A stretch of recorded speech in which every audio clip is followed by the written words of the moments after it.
RCP Notícias. O relógio marca 7 da manhã em Cabo Verde. Primeiro jornal a começar com os títulos.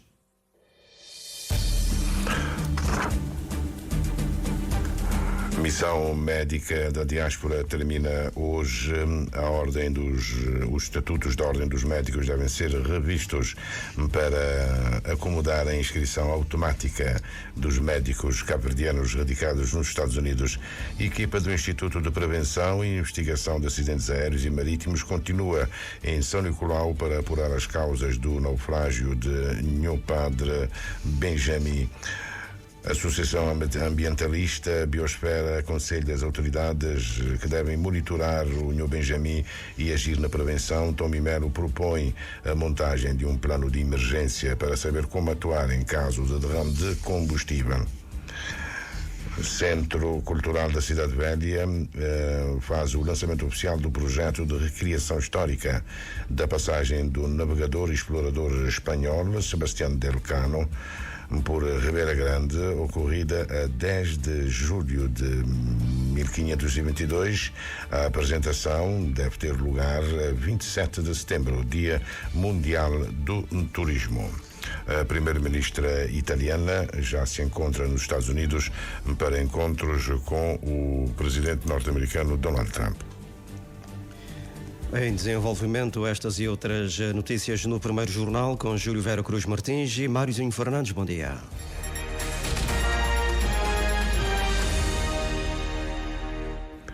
Votos renovados de bom dia, gratos pela preferência que nos dá. A economia mundial está em trajetória recessiva, impulsionada pela escalada das tensões comerciais e incertezas. O alerta é das Nações Unidas, do Centro do Comércio e Desenvolvimento, UNCTAD, no relatório publicado hoje com previsões para este ano. O relatório diz que a economia global pode desacelerar para 2,3%. O documento cita ameaças crescentes, incluindo choques de política comercial e volatilidade financeira. Segundo a UNCTAD, as recentes medidas tarifárias estão a interromper as cadeias de suprimento e a minar a previsibilidade. O relatório ressalta que este cenário já se traduz em decisões de investimento atrasadas e contratações reduzidas. No entanto, há uma ressalva para o potencial da cooperação Sul-Sul. O relatório divulgado hoje afirma que a integração económica Sul-Sul, que já representa cerca de 1/3 do comércio global, oferece oportunidades para muitos países. A agência apela, por isso, ao diálogo e à negociação, sustentados por uma coordenação política regional e global mais fortes, com base nos laços comerciais e económicos já existentes. Para a Organização das Nações Unidas do Comércio e Desenvolvimento, este das negociações é o caminho para restaurar a confiança e manter o desenvolvimento no caminho certo. Os estatutos da Ordem dos Médicos devem ser revistos para acomodar a inscrição automática dos médicos cabo-verdianos radicados nos Estados Unidos e permitir a sua atuação em Cabo Verde, para lá das missões em coordenação com o Ministério da Saúde. O presidente da Sociedade Médica de Cabo-Verdianos nos Estados Unidos defende que a revisão dos estatutos da Ordem é um passo essencial. Por exemplo, se eu for à China fazer cirurgia lá, a minha licença de praticar a medicina em Nova Iorque é válida na China, é válida em Singapura e outros países, mas em Cabo Verde não é ainda. Como Cabo Verde temos que criar esse espaço legal que permite os imigrantes, a diáspora, a vir cá e serem inscritos na ordem e trabalhar como médicos em Cabo Verde. Há cláusulas dos estatutos da ordem que têm que ser revistos, mas isso acho que há um consenso em termos de abrir o espaço para que a diáspora seja parte da vida académica, de saúde profissional aqui em Cabo Verde. Júlio Teixeira confirma que a missão iniciada no passado dia 5 termina hoje. O balanço está ainda a ser feito, mas há algumas conclusões. Por exemplo, 110 intervenções cirúrgicas apenas em São Vicente. Só na cidade da Praia, no Agostinho Neto, temos 11 pacientes que, de outra forma, seriam candidatos a ser evacuados para Portugal, que já não necessitam dessa evacuação. E um outro exemplo interessante que acontece é que muitas vezes, estando lá presente, há coisas que acontecem, né? Acidentes.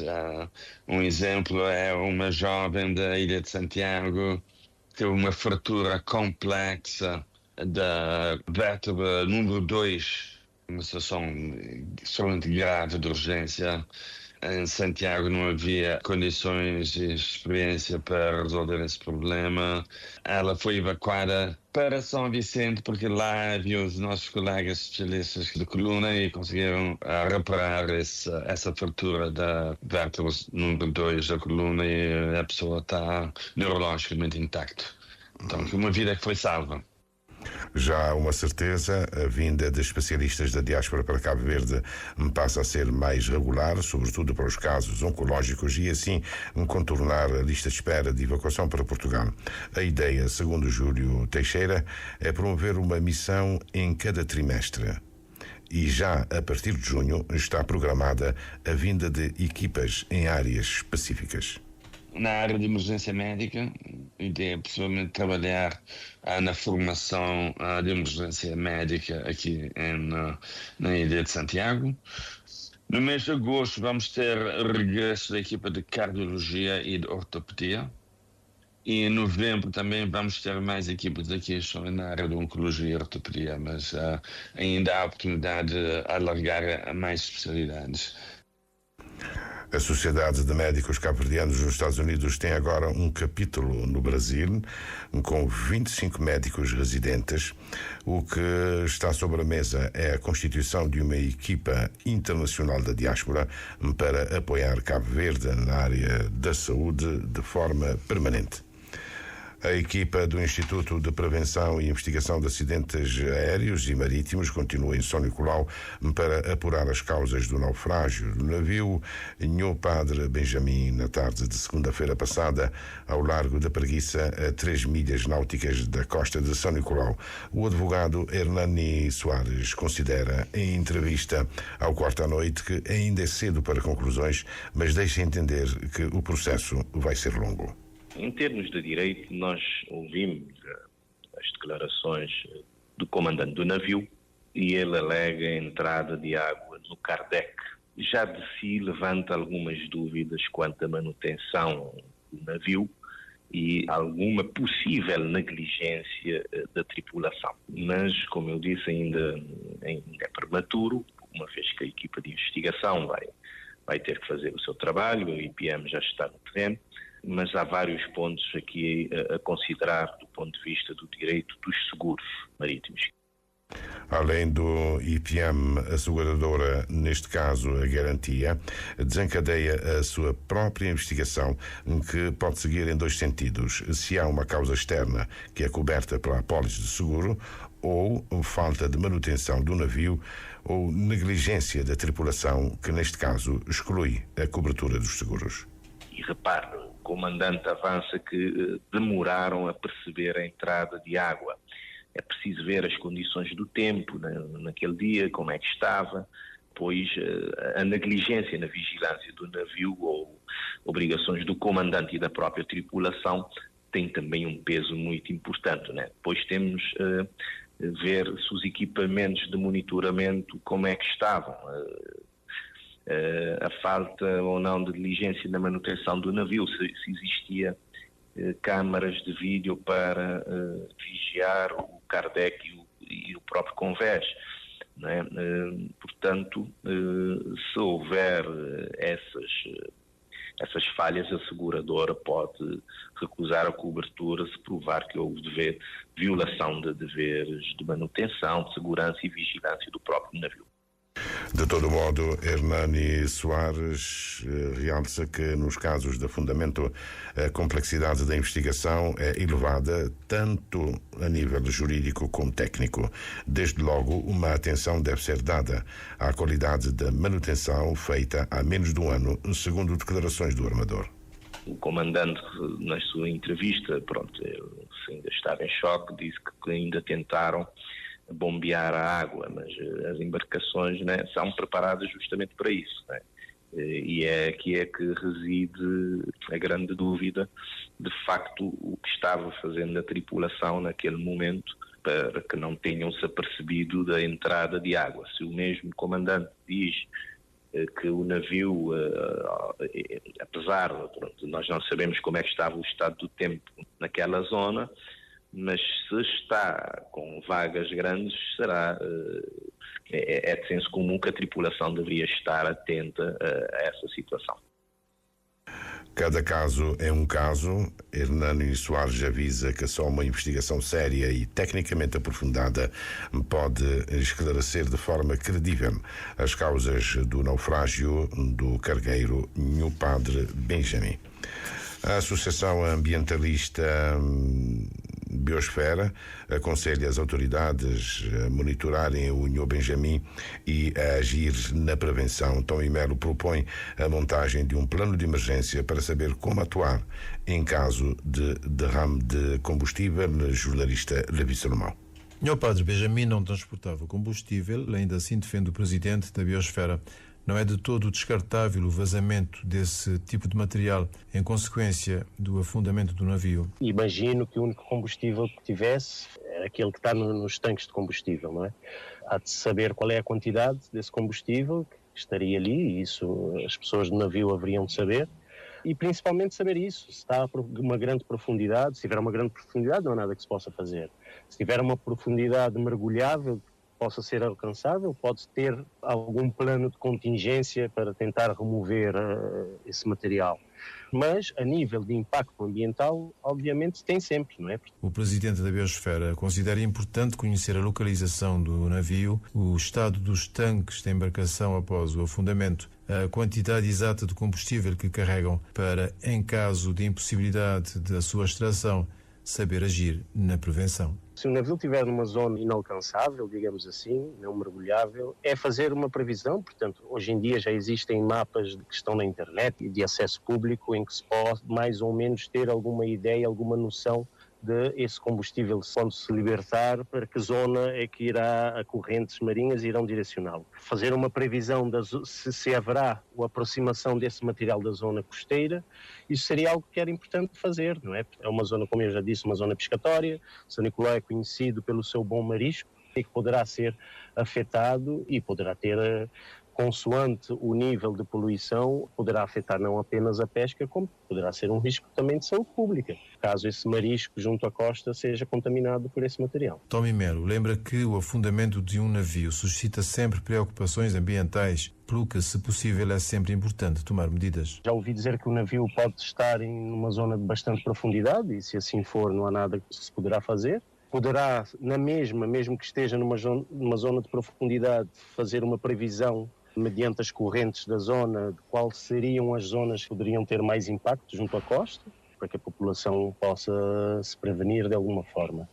Caso as correntezas levem esse material para o meio do oceano, terá impactos na mesma. O navio de carga Nho Padre Benjamin afundou-se nas imediações do Porto da Preguiça, na ilha de São Nicolau. Aconteceu na segunda-feira à tarde. Tripulantes e o único passageiro que trazia a bordo saíram ilesos. O Ministério da Cultura e Indústrias Criativas está a preparar terreno para a aprovação da proposta de lei do Estatuto do Artista, Estatuto do Profissional Criador e do Produtor de Arte e Cultura, que é comumente denominado Estatuto do Artista. Tem lugar hoje um seminário destinado a deputados, agentes e produtores, artistas e demais intervenientes no sector da cultura. O seminário tem lugar esta manhã e conta com a participação do vice-primeiro-ministro e ministro das Finanças, Rolfo Correia, e ministro da Cultura e das Indústrias Criativas, Augusto Veiga, que assina com a transportadora aérea TACV um protocolo de incentivo à exportação de cultura e indústrias criativas. Um dos itens vai permitir a isenção de cobrança pelo transporte de instrumentos musicais dos artistas e grupos culturais e vai permitir que os instrumentos sejam transportados a bordo como bagagem de mão ou de porão. O Centro Cultural da Cidade Velha recebe hoje o ato de lançamento oficial do projeto de recriação histórica da passagem do navegador e explorador espanhol Sebastián de Elcano por Ribeira Grande de Santiago, ocorrida a 10 de julho de 1952, durante a etapa final da primeira circunnavegação marítima do planeta. A iniciativa da Câmara Municipal visa reforçar o Estatuto da Cidade Velha como Património Mundial da Unesco, classificado a 26 de junho de 2009. A apresentação da recriação da passagem do navegador espanhol tem data marcada, 27 de setembro, Dia Mundial do Turismo. A antecipação sobre o ato de lançamento oficial do projeto com a jornalista Angélica Vaz. O lançamento desse projeto de recriação histórica da passagem do navegador e explorador espanhol Sebastián de Elcano por Ribeira Grande de Santiago tem como objetivo valorizar a memória coletiva e impulsionar o turismo cultural.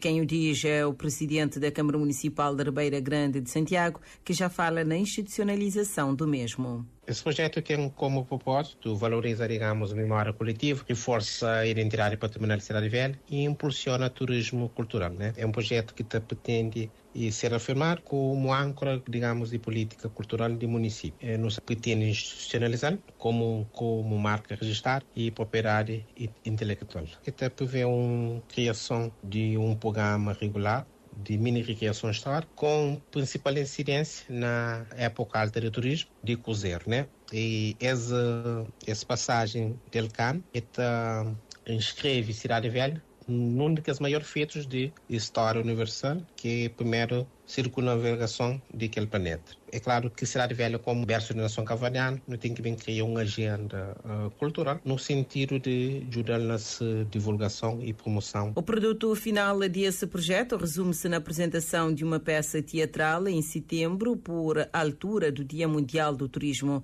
O processo conta com o engajamento de vários profissionais para garantir a qualidade almejada. A nível de recriação histórica, é claro que não se conta com o apoio de professor António Correia Silva, onde que é historiador, e pode bem dar também mais ênfase àqueles vários marcos históricos de Cidade Velha.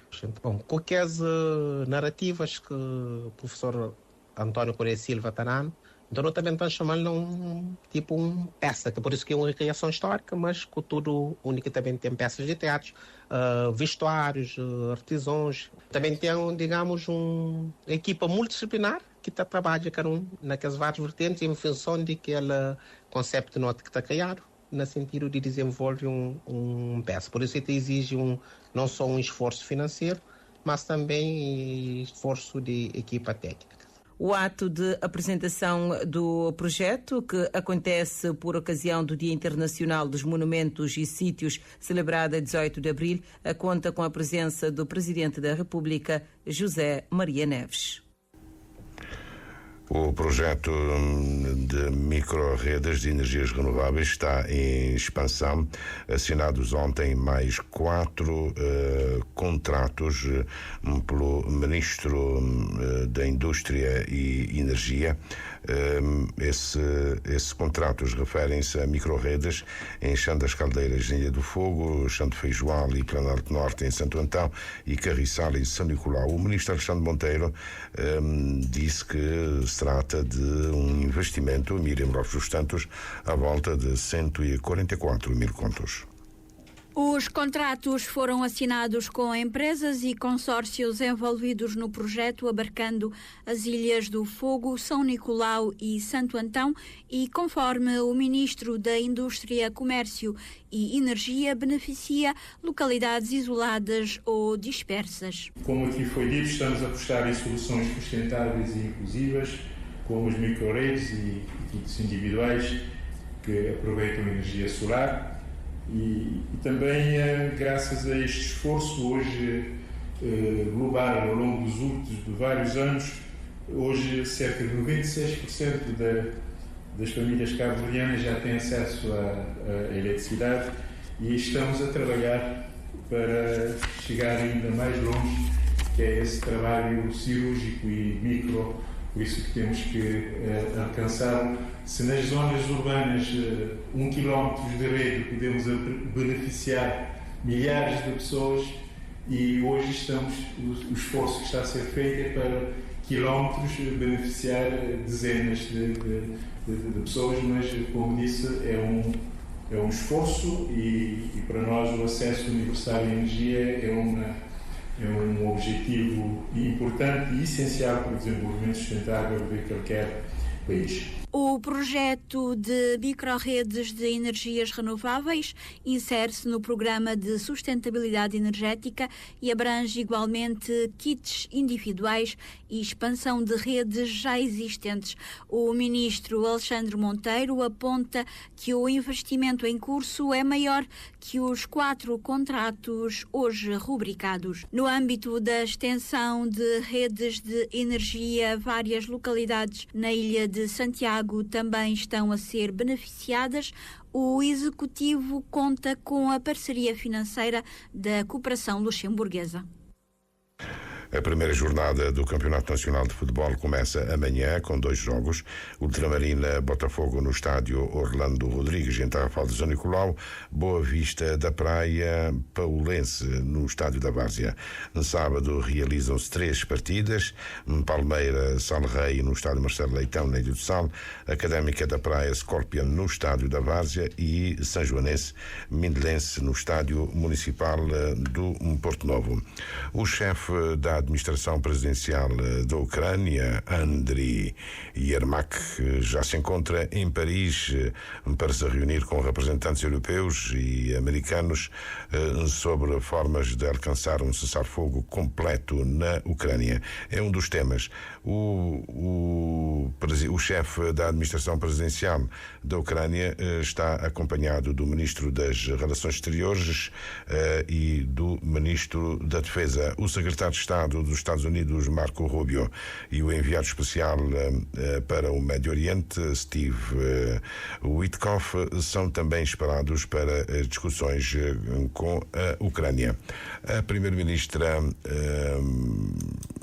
italiana Giorgia Meloni já se encontra nos Estados Unidos e ainda hoje reúne-se com Donald Trump, e num momento em que agrava-se a guerra comercial contra a União Europeia. E é a própria União Europeia que pediu a Meloni para falar com Donald Trump em nome de toda a União. O Senegal está com uma ligeira turbulência política. Um parlamentar afeto ao partido no poder, PASTEF, apresentou uma moção à Assembleia Nacional para condenar o ex-presidente Macky Sall por alta traição pela forma como geriu as finanças públicas, nos termos do resultado de um relatório do Tribunal de Contas. Essa moção vai passar pelo crivo da Comissão Permanente da Assembleia Nacional e para ver se tem condições, se a moção tem condições para ser levada Orlando Lima ao Parlamento para a decisão. Júlio Vera Cruz Martins com o primeiro jornal aqui na sua RCV.